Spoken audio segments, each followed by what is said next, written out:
¿Qué tal, amigos y suscriptores de la audiencia? Continuamos, Humberto, con las reformas a derecho de familia, pensiones de alimentos, lo que hemos estado comentando Así últimamente.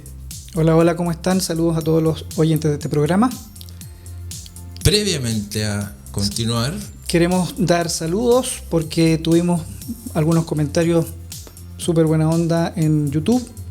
Queremos saludar entonces a Estefi Bustamante, a Francisco Cisternas, a Ricardo Napadensky, gran amigo, colega, Ricardo querido, a Patricia Cornejo y a Juan Herrera, que nos felicitaron y dejaron buena onda en los comentarios en YouTube. Stephanie Bustamante dice: no me sorprende la tremenda calidad de abogado que es Humberto, siempre de los mejores para recomendar. No se conoce. Pura coincidencia. Pura coincidencia, no se conoce. Ha sido una novedad también lo que ha pasado con Pamela Díaz. Pamela Díaz, que ha hecho algunas publicaciones en sus redes sociales, en su cuenta de Instagram, y también aquí estamos viendo una nota que salió en el diario The Clinic, en donde lo que ella se queja básicamente, Humberto, de que quienes le deben pagar pensión de alimentos ya por sus hijos no le responden, y ella siente que el sistema a ella no la acompaña, que el sistema no le responde, que es ella la que tiene que mover montañas para lograr que se cumpla una obligación tan básica, y además, según lo que ella dice, con pensiones que no son de tremendas cantidades de dinero. Por lo tanto, ella dice: bueno, si me pasa a mí esto, ¿qué le pasará al resto de las personas? Claro. Esperamos hoy día, le mandamos un saludo a Pamela, esperamos poder darle un poco de buenas noticias en ese sentido. Claro, porque la reforma, entre otras cosas, le da más herramientas a los tribunales de familia y también le impone hartas obligaciones respecto de lo que tienen que hacer con los deudores. Por ejemplo, Humberto, los deudores, quienes le deben alimentos a Pamela Díaz hoy, ¿van a ingresar al registro o no van a ingresar al registro? ¿O con las deudas, desde cuándo ingresarían al registro? Ya, ese es un punto que hay que aclarar. Las deudas para ingresar al Registro Nacional de Deudores son las pensiones que se devenguen, o sea, que se generen y no se paguen a partir del 18 de noviembre del año 2021, que es cuando se publicó la ley del Registro Nacional de Deudores, aunque el registro empieza a funcionar ahora, un año después. Pero en todo este periodo del año, entre noviembre del año 2021 y esta fecha, todas esas deudas permitirían ir al Registro Nacional de Deudores, que, como dijimos en el programa anterior, eran 3 cuotas consecutivas o 5 discontinuas. Efectivamente. Es decir, sin perjuicio de que el Registro Nacional de Deudores entre a operar el 19 de noviembre de 2022, las deudas o las personas que van a ir al registro por deudas de pensión de alimentos se le van a considerar las deudas o lo que deban de pensión de alimentos a partir del 18 de noviembre de 2021. Efectivamente. ¿Qué pasa con las deudas anteriores a el 18 de noviembre de 2021? Claro, si tú tienes deuda... Porque uno podría decir, bueno, no van al registro. No. Por lo tanto, ¿hay un perdonazo de esas deudas? No. Si tú tienes una laguna, no sé, tú dejaste de pagar un par de cuotas de la pensión en el año 2020, ¿ya? Por esa deuda no vas a ir al registro de deudores, ¿ya? El problema es si caes en faltas o fallas con el pago de la pensión ahora. ¿Por qué? Porque si cumples con los requisitos para ir al Registro Nacional de Deudores, te van a ingresar por esas deudas, pero para salir del Registro Nacional de Deudores te van a considerar todo el acumulado de deuda. Ok, o sea, las únicas deudas que habilitan para ir al Registro Nacional de Deudores son aquellas que se deban o que se hayan devengado y no pagado a partir del 18 de noviembre de 2021. Cuando se publicó la ley del registro de deudores.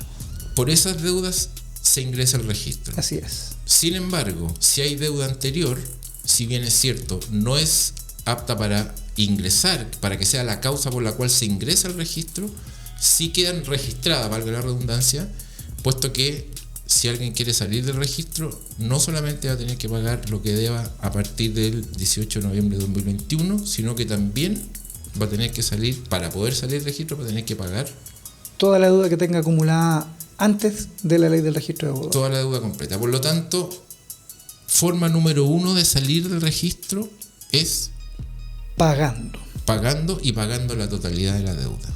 efectivamente. ¿Qué otra manera hay para salir del registro? La otra forma de salir del registro que no sea pagando toda tu deuda de pensión de alimentos, como bien tú dijiste, la que te mandó al registro, pero también la anterior, es con lo que la ley llama un acuerdo de pago serio y suficiente. ¿Ya? El acuerdo de pago... Sí. Acuerdo que puede, aclaremos el concepto que podría inducir una suerte de error, en el sentido que uno podría decir, pues es un acuerdo que tiene que llegar quien paga, hablemos de la norma general, el padre, tiene que llegar a un acuerdo entre el padre y la madre, pero en realidad este acuerdo de pago serio y suficiente, al que se refiere la norma, es una petición que hace el deudor, claro, al tribunal. Efectivamente, más que un acuerdo que venga desde fuera para que el tribunal lo apruebe, es una petición que se hace directo por el deudor al tribunal, proponiendo alguna fórmula de pago que el tribunal se le tiene que informarle a plazo al alimentario para que vea si acepta o no esta propuesta, que sea una aceptación voluntaria, sin ningún tipo de presión, y que además cumpla con estos requisitos de la seriedad y la suficiencia. La seriedad en el fondo se refiere a que haya garantía objetiva que haga verosímil que el deudor va a pagar la deuda, ¿ya? Y la ley da como un parámetro el comportamiento que ha tenido el deudor antes, ¿ya? Entonces, y entre otros aspectos considera la transparencia que tú hayas tenido respecto de dar a conocer al tribunal tus ingresos. Ya, eso es para determinar que el acuerdo es serio y que sea suficiente. Y que sea suficiente quiere decir que en el fondo abarca toda la deuda, ¿ya? Sea que se pague de una vez o sea que se pague en cuotas. Y en el caso de que se pagara en cuotas, la ley permite en este caso que las cuotas excedan el 50% de tus ingresos. O sea, tú sigues pagando la pensión a la que estás obligado y la cuota para pagar la deuda por la cual estás en el registro de deudores puede pasar el 50% de tus ingresos, ¿ya? Ahora, a propósito de lo mismo que decía y que comentamos de esta noticia de Pamela, ella, aparte de esta queja que hizo en sus redes sociales, también se refirió y recordó, según dice aquí de clinic.cl, que se habría referido a la deuda de pensión de alimentos de Parisi en el periodo de candidatura presidencial de 2021. Y a propósito de eso mismo, de Parisi, también recordemos que se señaló, aquí estamos viendo una publicación del diario latercera.com, donde él, en el momento en que tenía la deuda de pensión de alimentos, desconocemos si la tiene en la actualidad o no, pero en el momento que él tenía la deuda de pensión de alimentos, habría iniciado un proceso judicial para solicitar una rebaja de pensión. Uh-huh. ¿Podría ir a hacer esto en el escenario actual? Si es que tuviese deuda, una persona que tiene deuda, que está en el Registro Nacional de Deudores, por ende, puede pedir intentar una demanda de rebaja, intentar una demanda de cese de pensión, como sí lo pudo hacer Parisi en el momento que tenía deuda e intentó rebajar sus alimentos. Bueno, bajo el parámetro nuevo de la ley, esta persona, si está inscrita en el Registro Nacional de Deudores, no puede intentar una demanda ni de rebaja de pensión ni de cese de pensión. Es decir, el tribunal... La ley dice que el tribunal se la declara inadmisible, o sea, ni siquiera se la van a tramitar. O sea, si yo tuviera la voluntad de presentar esta demanda, la ingreso y el tribunal me ve en el registro de deudores y me dice, para afuera su demanda, no se la admito a trámite. Salvo que se esgriman razones muy justificadas.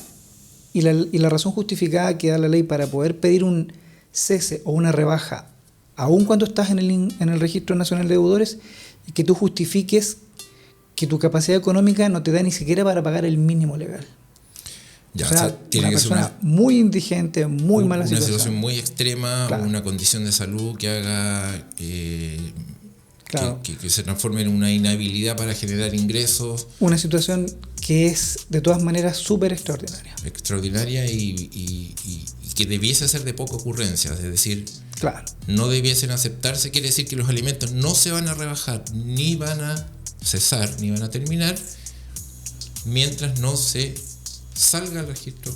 Claro, nacional y como dijimos anteriormente, las únicas dos maneras de salir del registro son pagando o por medio de un acuerdo serio y y suficiente. suficiente, que es una solicitud que hace el deudor al tribunal para poder pagar de una manera distinta al total, porque la regla general es que se tendría que pagar el total de la deuda. Claro, y Se ojo, va a pagar el total igual de la deuda, pero fraccionadamente.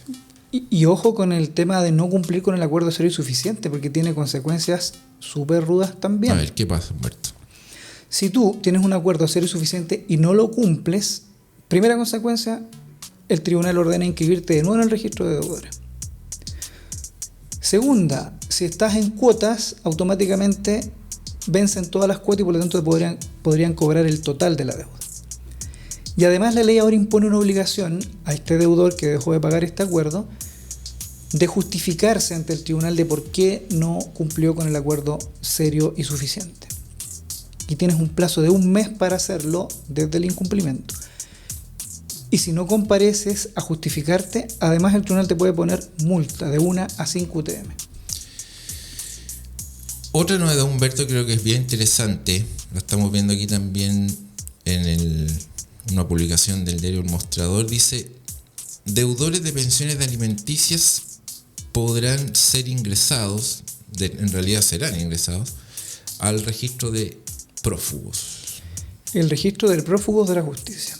Efectivamente, hoy día Suena fuerte eso. es bastante fuerte, porque en el régimen previo a esta ley, cuando una persona tenía un apremio, una orden de arresto por no cumplir con la pensión de alimentos, esta orden que emanaba del Tribunal de Familia era tramitada por carabineros generalmente, pero no quedaba dentro englobada en el sistema. ¿Ya? No quedaba en línea, por no así quedaba en decirlo. línea, sino que eran como órdenes particulares que se cumplían caso a Y caso. que el funcionario que se le había asignado esa orden era el que tenía que buscar a ese deudor y golpearle la puerta, y si no lo encontraba, decir informar al tribunal que no lo encontró. En fin, hoy día la orden emana del tribunal e inmediatamente va a quedar en línea en todo el sistema, y si no se cumple con el apremio, o sea, si esta persona finalmente no cumple con el arresto, va a incorporarse a este registro de prófugos de la justicia, que es donde mismo están registradas las personas que tienen órdenes pendientes por temas criminales. Ahora van a ir también acá todas las órdenes que vengan de los tribunales de familia, por lo tanto, en cualquier circunstancia se va a poder consultar en el sistema si una persona aparece en el registro también de prófugos de la justicia, si es que tiene un apremio a partir de haber estado inscrito en el registro de deudores y no haber cumplido con este apremio. O sea, debiese esto darle más eficacia a que por de pronto los apremios de arresto se cumplan. Claro, porque esto quiere decir que esta persona en cualquier momento podría ser detenida, en cualquier parte. O sea, no solamente en el lugar donde se despacha usualmente que se le haga efectiva la orden, sino que en un control de rutina incluso, pues, usted está en el registro de prófugo de la justicia, detenido. Otra novedad, Humberto, y no lo habíamos comentado, es la transformación de las pensiones de alimentos en UTM, en unidades tributarias mensuales. ¿Esto qué significa en la práctica? A ver, de acuerdo a la nueva ley, la manera de reajuste de las pensiones hoy día va a estar amarrada a la UTM. ¿Ya? La UTM va variando mensualmente, sube generalmente de acuerdo al costo de la vida, 1.000 pesos, 500 pesos, pero el tema es que hoy día el reajuste va a ser mes a mes, ¿ya?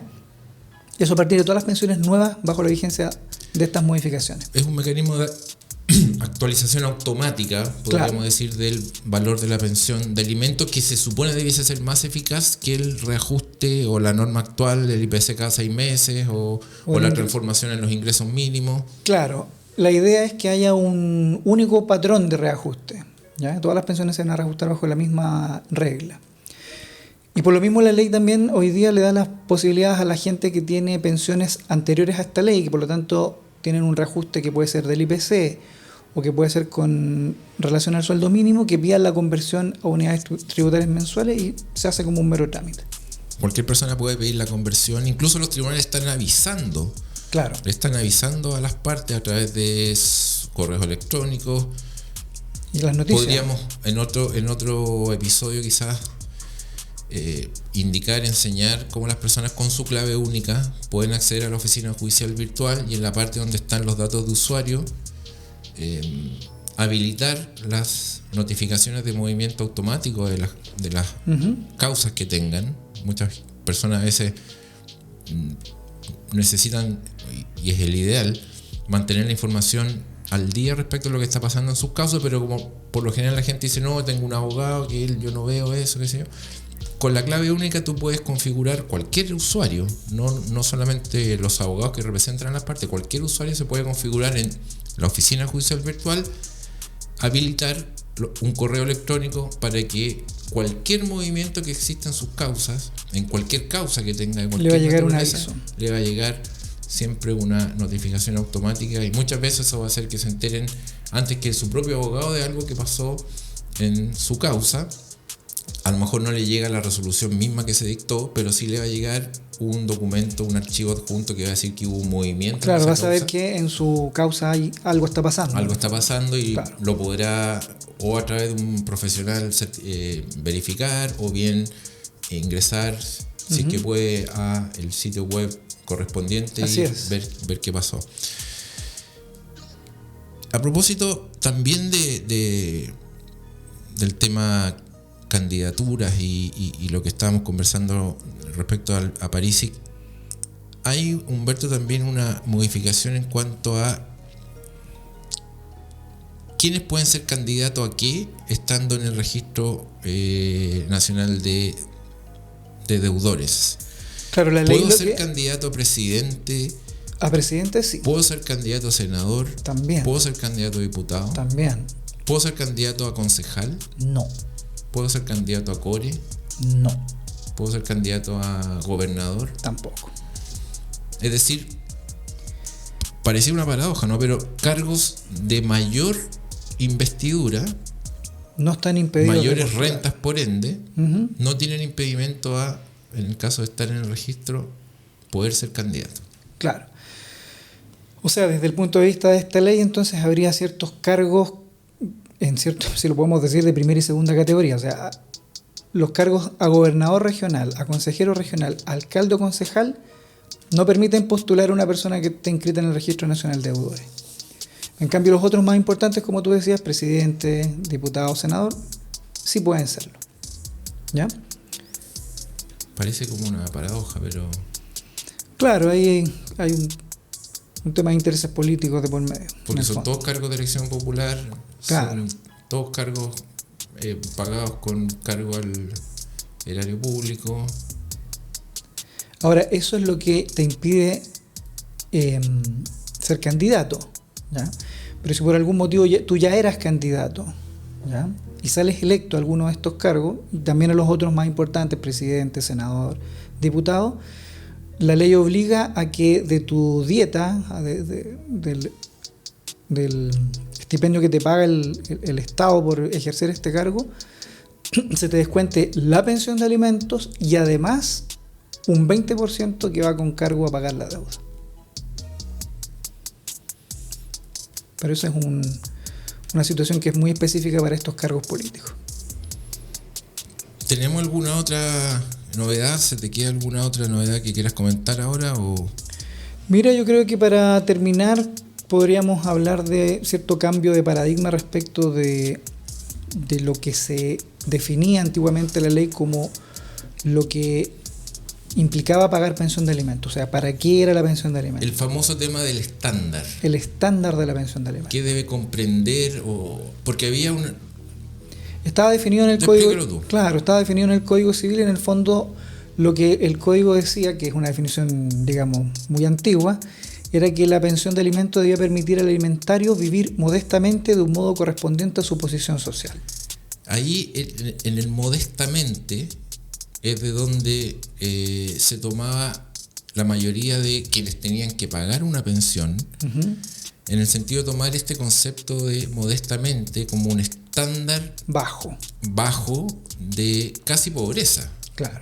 Como asimilando modestia con pobreza. Claro, o sea, en el fondo lo hacían sinónimo del mínimo indispensable. El mínimo indispensable. Y ese paradigma, ese estándar, esa suerte de norma que está en el inconsciente colectivo, incluso la gente como que lo dice, ¿no? Es que es algo modesto. Claro. ¿Qué pasa con eso? Hoy día se cambió y hoy día dice que la pensión debe permitir al alimentario vivir adecuadamente. Adecuadamente. Es decir, caso a caso se verá. Y resguardando el interés superior, la autonomía progresiva y el desarrollo integral del niño, niña y adolescente.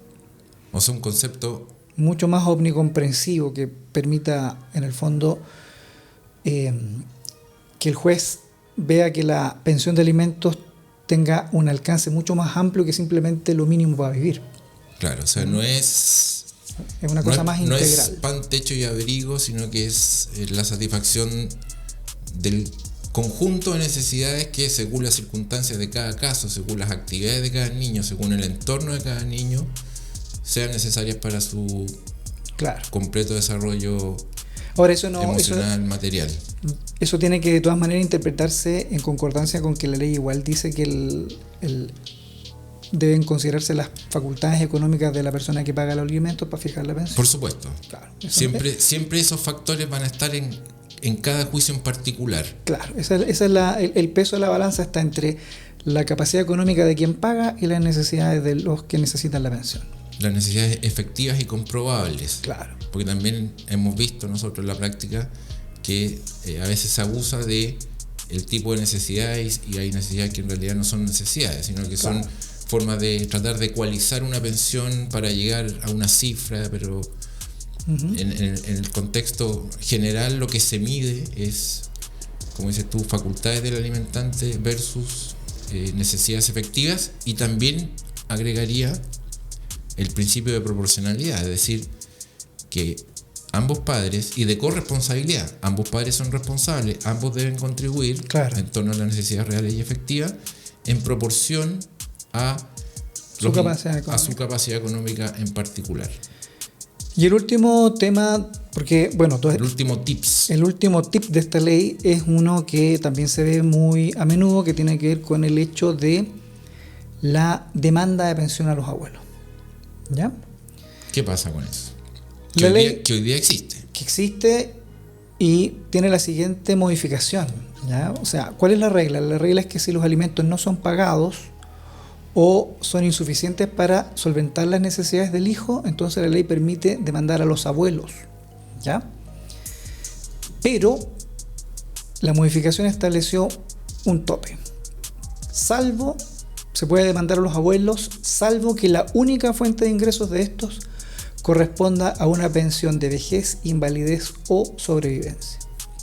O sea, en resumen, un abuelo pensionado por cualquiera de estas tres posibilidades, vejez, invalidez o sobrevivencia, y no tenga ninguna otra fuente de ingresos, no puede ser demandado para suplir la pensión que no están pagando los directamente obligados, que serían en este caso los padres directos de los hijos. Es decir, los abuelos que van a ser demandables, por así decirlo, van a tener que ser abuelos laboralmente activos o que tengan más de una fuente de ingresos, además de una pensión. Una pensión. A diferencia que eso hoy día no está delimitado, por lo tanto, en teoría, cualquier abuelo, habiéndose declarado la insuficiencia económica del obligado principal o el no pago, cualquier abuelo hoy día está expuesto a una demanda de alimentos. Aunque reciba una pensión, una modesta pensión incluso, o una buena pensión, independientemente, pero está expuesto. En la reforma o en la actualidad. Claro, con la reforma, si este abuelo o abuela no tiene más ingreso que su pensión de vejez, invalidez o sobrevivencia, no podrá ser demandado por cumplir con la pensión de alimentos que no se estaba pagando.